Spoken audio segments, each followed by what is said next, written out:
And Yeah. so, in the final year, I would first ask you, how much time did it actually take you to heal yourself, stabilize, and then you decided, okay, now it's the time to go back, like in the third year, or how did it happen? See, you have to understand that you don't heal yourself, you heal your memories. Let me explain one example. When you say fear, right?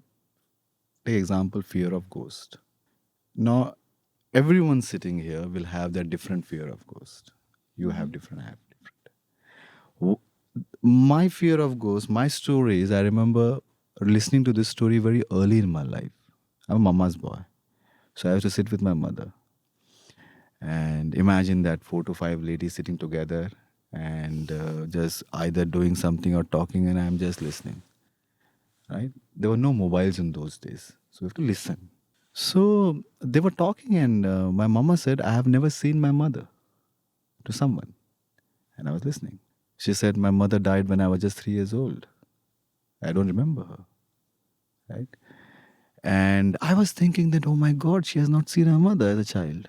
Then someone said, after some time, they were talking, and suddenly my mama said, I've seen her once. That dragged my attention. I said, how? When? And she said, when I was in 10th standard, I was going to my school, and she was living in a very small village called Taroda. So there was no school in Taroda for 10th standard. So she was traveling, walking from one village to another village. And she said, there's one lady standing there wearing white color sari, red color tikka, open hair. So I started visualizing it. I conceived the whole concept of ghost so early in my life that it took me a lot of time. That actually, from one angle, have really impacted my life. I will talk about this maybe not now, but very, very important story of my life. It was so important that it took me years to get up from the bed and go and out and empty my bladder. I used to choicefully empty my bladder on the bed. Why? Because if I go out, there is someone standing behind me, ghost, Wow. right? And when you come to know at the age of 13, 14, 15 that he's still wetting the bed, you get bullied. There's a different story. You're getting a point. We'll go deep, maybe not today, but very precise answer to your question, which was That how did it, when did you heal? Was yes. it in the third So year and when you exactly. So very came out of precise it? answer to this question that we don't heal yourself, you heal your memory. So then here now, the same boy, pitching tents in mountains, staying alone. Right? So one day I realized that you can fight the tiger only if the tiger is in front of you. You can whole night can keep the closed tent and thinking that the tiger is coming, tiger is coming. You can fight it only when the tiger is in front of you. You can fight the ghost only when the ghost is front of you. And I will fight it if it is front of me. So you heal it. You heal the memories. You accept it. It's just a memory, and you detach yourself from that memory. That's called healing. And to find your wounds, there is a study done. More than 90% people, if you properly observe, they're emotionally wounded. Hmm. Your wound is memory. So you have to go deep in your memory, find that wound, detach yourself. That's called healing. One last line on this. I remember I'm meeting one of my very good friends, and she is maybe in 30s, married, and I asked her, when are you going for this baby? And all we're talking about that. You know what she said? Praveen, I want to, but I'm still not completely healed. If I am conceiving a baby, I have to be completely healed. So very few people really understand the importance of healing in life.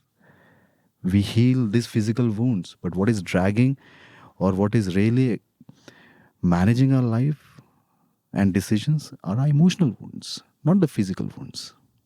Am I making sense? Absolutely. And is that when you decided to come back? No, I never decided to come back. I'm still a traveler. Okay, so I'm, a, I'm out of my sabbatical. What do you mean by that? That I will start taking responsibilities. okay.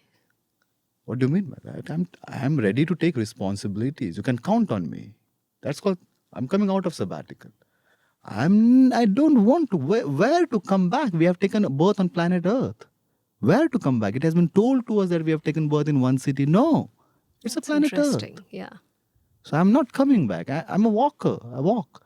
The whole evolution started when 8 million years ago, our ancestor decided to walk. Right? Imagine we were on trees. We are walkers. We walk. So I'm a traveler, full-time traveler.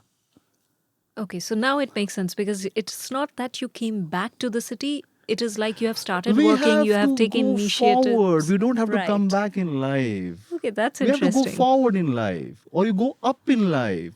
Why to go back in life? All Go right. go up, not forward. Okay, so in this entire experience of staying in the Himalayas, let's say for example, is there any particular thing? Of course, there are tons, I'm sure, but is there any particular highlight that you would like to share with everyone who has not had this experience? See, we need to apply a very basic common sense that it's all about energy. It's all it's physics I'm talking about. Right? There's no romantic spirituality here. Right? There's no glorified talk. It's all about energy. It's energy, and energy is only there when there's a friction. No friction, no energy. Right? When we have thoughts, there's a conflict. There's energy. We, as a human being, who is the most dominating species on the planet Earth, we are the only animal on the planet Earth who knows how to control fire and use fire to cook food. We are the only animal on the planet Earth who can use time as a tool. We are the only animal on the planet Earth who can use language, which is created by human being to express the deepest concerns of our life. No one is there. Every other animal is opening mouth to eat. We open mouth to talk. We're different. We are the only animal on the planet Earth who has two free limbs. It took us almost 8 million. Two free hands we have. We were walking on four legs. Right? So we are special. We are different. So, to be very precise, answer to your question, which was That what is that one thing you would like to share to the people who have not had this experience of yours? exactly. Yeah. So, if you are such a special person, if you are such a special animal, it's your responsibility to visit the places which are completely unadulterated, which is pure the way it is. Mountain is the place which is completely non-influenced by human beings. Trees, eyes, mountains. When you walk there, you know that, okay, nothing has been done here. This is how it is, which is not possible in the city. So it's your responsibility to see the world, which is not possible, but it's your responsibility to see at least the mountains, which is absolutely pure energy. You cannot generate that energy even if you give $10 billion here. That's mountain. So that's your responsibility. You're a human being. You are insulting your life if you're not going to mountains or if you're not watching seas. You're insulting your life. So I'm blessed, I'm fortunate that I got an opportunity to spend time, and I'm happy that I fall in love with mountains. That's really interesting. So, no experience is a bad experience. You can always turn it around and get the best out of it if you Experience is really want to. experience. Yeah. You make a concept out of it. It Yeah. happens in your life. See what you can learn from it. That's it. So, coming back to the point, what has been your biggest learning in the third year, final year? Final year of sabbatical. Yes, in the Himalayas. Final year was, I accepted it that to answer this question, let me go back to one incident. I was sitting outside my room and completely lost, and a very good friend, made a lot of friends there, especially people who are from the mountains. And he asked me, "What happened, Praveen?" I said, "Nothing." He said, "You will go crazy if you sit alone like this." Because I stopped talking to people, because I had my own place in the mountain, going there just 5 days, 6 days, nothing, just watching clouds. And when you do that, I realize that you get bored because you're talking with yourself. And when you get bored, when you're talking with yourself, imagine if you're sitting with someone and if you get bored with talking with that person, it means that person is a boring person. Even I remember Sadhguru saying this in a few of his videos that you spend time with yourself, close yourself, and spend time with yourself. And if you're not happy, if you're not if you're uncomfortable, you are that person. So I realized that I am really not enjoying this life because my life is not interesting. My life is not interesting if not happy with my life. If I am not really enjoying my life, it means my memories are not interesting. Or maybe my relationship with my memories are not interesting. I have to redefine the relationship with my memories to become it to make it interesting. That is interesting. That is interesting. But I remember, as I told you, that in 3 years, 3 times I came to Mumbai, and I remember one day Dolly said that, Praveen, who are you? You are a completely different person. Because I'm a very jolly person. It's like I do masti and that kind of stuff at home. But after coming to this, it's like I'm very calm, composed, relaxed, not talking. It's like you're sitting in the car driving for hours, not talking. Because you lose the habit of talking to people. You lose the habit. And then she said that, Praveen, let's go to the doctor. I said, for what? For what? For what you should go to doctor? And I realized that, yes, imagine I being her concerned. Because all these are the classical symptoms of depression, that you become emotional less, you become completely detached from the world. And then she took me to the psychiatrist. Psychiatrist declared me clinically depressed. So, were you really clinically How depressed? do you know that? How do you validate whether someone is clinically depressed or not? Tell me, what is the yardstick to judge? Depression is a word. If you have money, you are depressed. If you don't have money, you are not depressed. Come on. So I remember me and Dolly sitting here, and the psychiatrist was sitting in front of me, and because she was there, she was talking, I was talking, and when two people, three people talk, always when three people, which is as a student of communication, what I used to do, I used to observe how people are talking. When three people talk, there is chaos. Conversation can be built only between two people. Third, chaos. And she spoke, I spoke, and psychiatrist said something which was very surprising for me. He said, Praveen, I can understand. I said, really? Really? You can understand what is happening in me? Second visit when I went to him, I said, if you have an option of you're charging me 1,800 rupees per hour for this. I had this talk with him, eyes and eyes locked. I said, you are charging me 1,800 rupees per hour to me. If I give you an option that you are financially stable, everything is good, and go to mountains and explore the world, will you not do it? He said, Praveen, I will do it. Then what is clinical depression? It's just a hoopla. There's nothing called depression.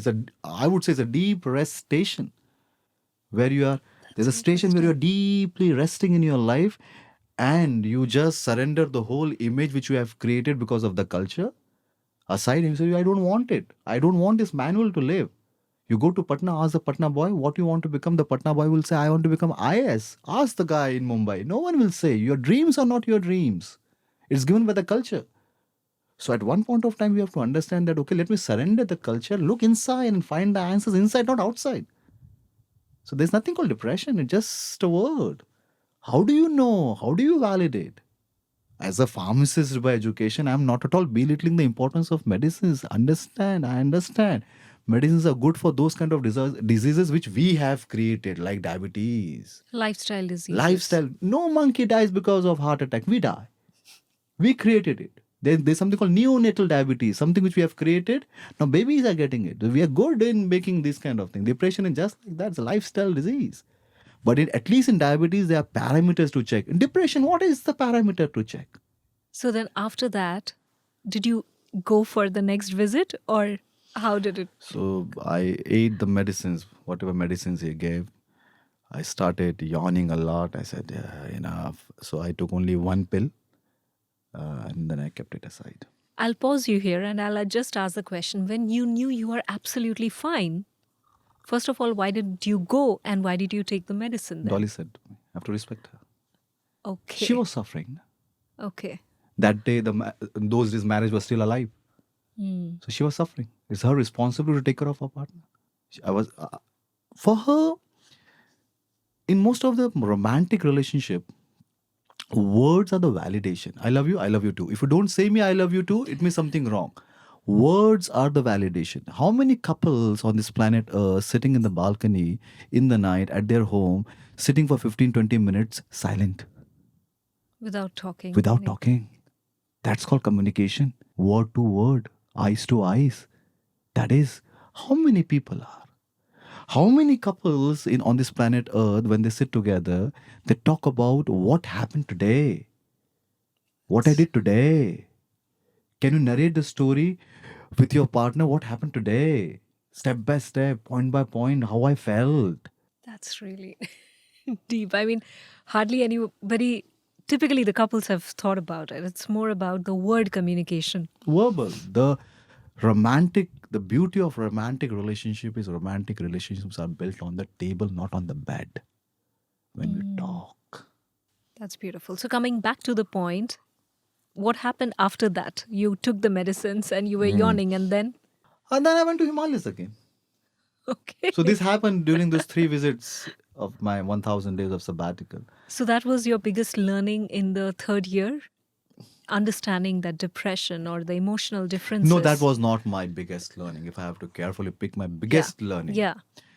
the biggest, the biggest from third year, I realized that no one does it happens. It means we don't do anything, things happen. There are two ways of living life. Either you are watching this world the way you watch Netflix, as if you are an alien and you are just watching it what is happening, just happening. Or you are busy with your thoughts thinking. Thinking and watching, these are two different things. Thinking, cognitive revolution in Homo sapiens came just 50,000 years ago. Just 50,000 years ago when we started learning how to cook food. When we did that, we saved lots of energy. We unleashed the nutritions from the food because we were cooking it. And over the few years, we developed prefrontal cortex here, because of which we have cognitive, we can think. Right? So either we are busy in thinking, which takes around 1.5 calories per minute, or we are busy in watching if you're alone. If you're with people, you are busy in talking also. Thinking. Talking takes less calories than thinking. That's sometimes in depression people are losing their weight. I was 74 when I started my sabbatical. Second year I was 62. It takes a lot of energy. Right? So either you're busy in thinking or watching. Watching means you are living life. So, you're being in the moment, in your present moment. The present moment, which is the life. Got it. Life is now. Now. Here. In one of a few of my friends, we always say life is now. And not English wala now, Hindi wala now. So there's a boat in the middle of the sea and you're alone there. So you are in the now. No one is coming to help you. Sail alone. So life is now. English wala, not English, Hindi wala now. Okay. So, to be very precise answer to that question, that's the reason that I always believe that one of my companies, the tagline is "Life is now." Okay. Yeah. So, to be very precise and answer that question, one key learning in 3 words from third year is life is now. Watch it. Watch it like a monkey. Watch it as if you are watching Netflix. And if you are watching it and if it is not interesting, it means your life is not interesting. Your life has to be interested outside, not in your mind. And that is possible only when you change your space, when you meet people, when you talk to people, and they won't come to your home. You have to meet them. Which brings me to the point that means you're referring to your environment is more powerful than your mind. See, right now we are sitting here only because we are recording this. Imagine we are sitting in a cafe, we can lie down. Your environment decides how you behave. We are in the society. That's differentiate us from other animals. You're getting a point. If It's I bring my interesting. dog here, he will sit here the way he sits at home. So, how a person wants to become starts by choosing his or her own environment. And that's how the person can mold himself or herself. You are the part of the environment. You yourself is influencing the environment. You have to choose the correct people, correct environment, correct space. You are also the part of the environment. That's great. Yeah. It's your responsibility to be at the right time at the right place. It's your responsibility, it's not luck. It's your responsibility. And did your lifestyle, of course, did it change to what extent after you came? I won't say came back, But after you spend the time over there, did your lifestyle change? Did you had new set of, your routine, etc.? Those days I surrendered the whole concept of time. I said, no watch. No one is wearing watch. I will not wear watch. Right? Number one. Number two, I surrendered the whole concept of breakfast and lunch and the dinner. So I eat when I'm hungry. I drink when I'm thirsty. I sleep when I'm sleepy. When I get up, when my sleep is over. So just going by the nature, how it is. So in the middle of the day, if you ask me what's the time, I might look up towards the sun and sun can help me. No watch, nothing. Wow. What I should do.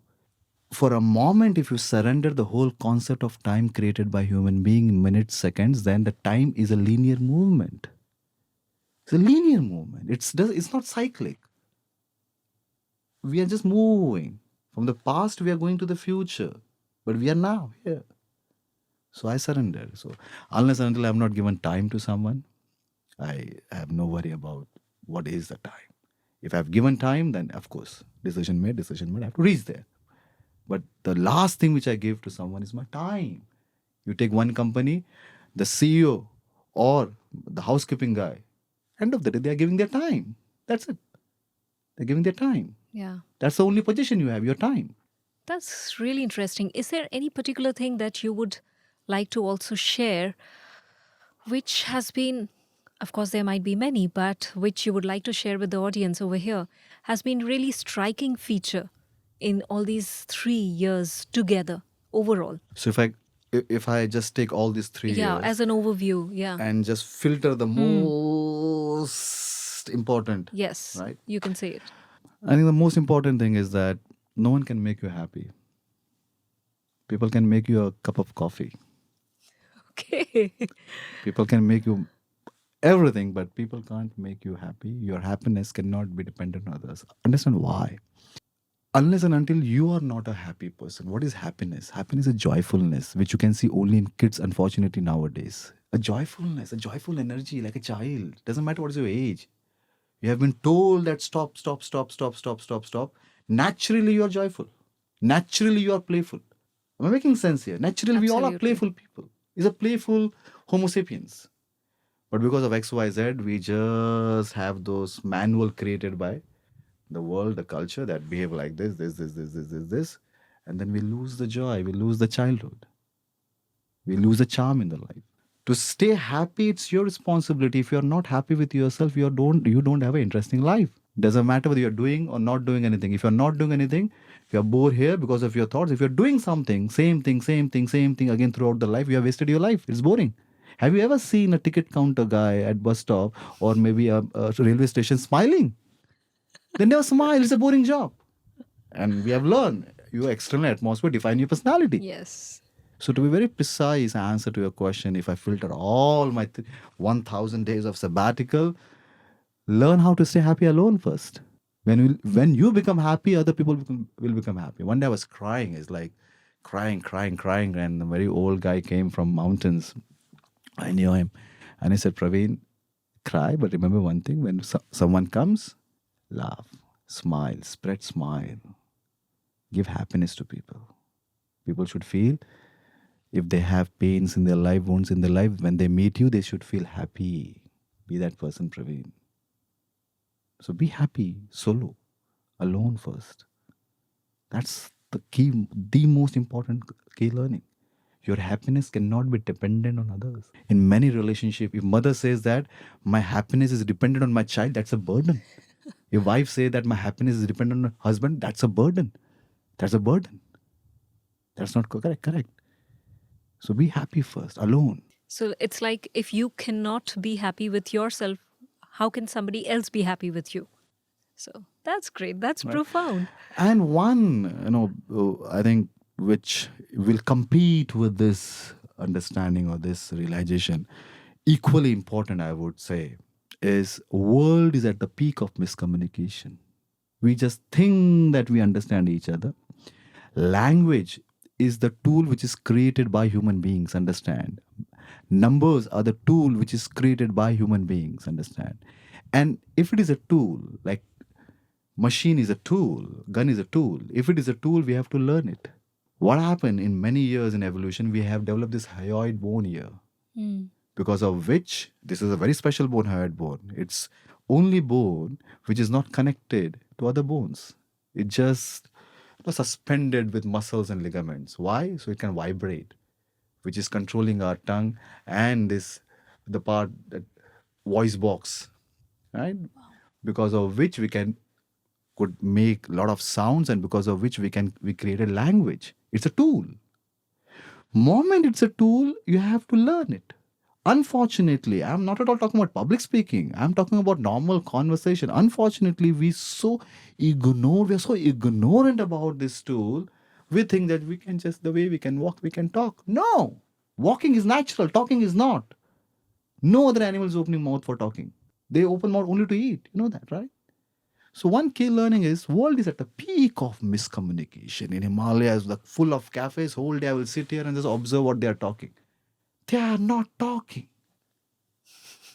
They are not talking. Sometimes they're just giving access to their self-talk. They're talking to themselves and they're just giving access to self-talk to others.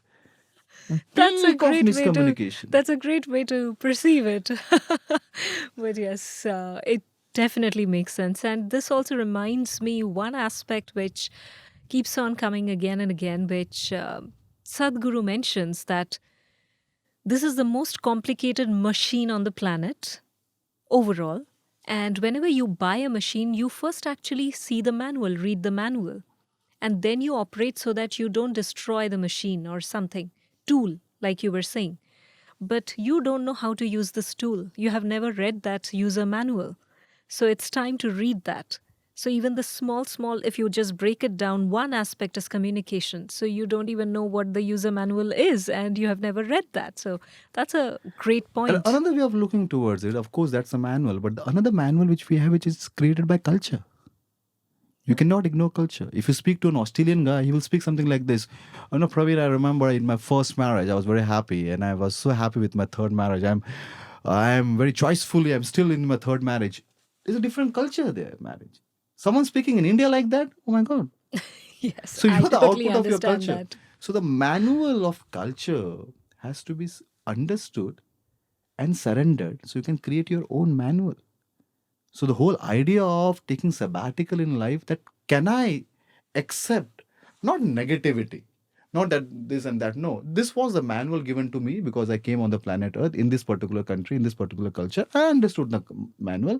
Now I surrender this manual, and because I'm almost in 40s now, I create my own manual. You don't tell me to grow hairs or not grow hairs. It's my hairs. You don't tell me whether I should continue with my marriage or not marriage. It's my marriage. You don't tell me. So the manual has to be created by you, not by the culture.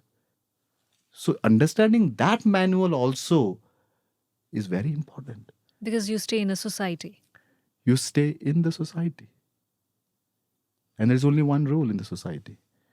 Two rules in the society. First, do what you want to do. Second, don't do anything which is illegal. That's it. That's it. Do whatever you want to do, but don't do anything which is illegal. Don't break the law of the country. That's it. Doesn't matter in which country you are in. Respect the law. That's the culture now. You respect that manual. Wow, what a journey. I mean, Himalayas, I mean, corporate, then entrepreneurship, then mountaineering, then just a complete cut off, understanding yourself to the depth. And of course, I think it's a process, it's not an end. You are still learning, you are I'm still, still a full-time traveler. yes, you are still learning, you're still the student of life, you're still traveling. Do I have an option? No, I don't think so after listening to all these things. And the journey continues. Absolutely. Wow, this is fabulous. This is fabulous. Thank you for sharing all these things. I mean, I am sure people who are listening to all these, and specifically if it may sound like a fairy tale, okay, I cannot take a break even for 10 minutes from my daily schedule. How can I go for 1,000 days? You do not have to go for 1,000 days, but you can definitely stop and reflect, or you can just take out some time for yourself to understand even 1% of who you are and what you are here for. So, thank you for watching this episode, and we will meet you in the next episode.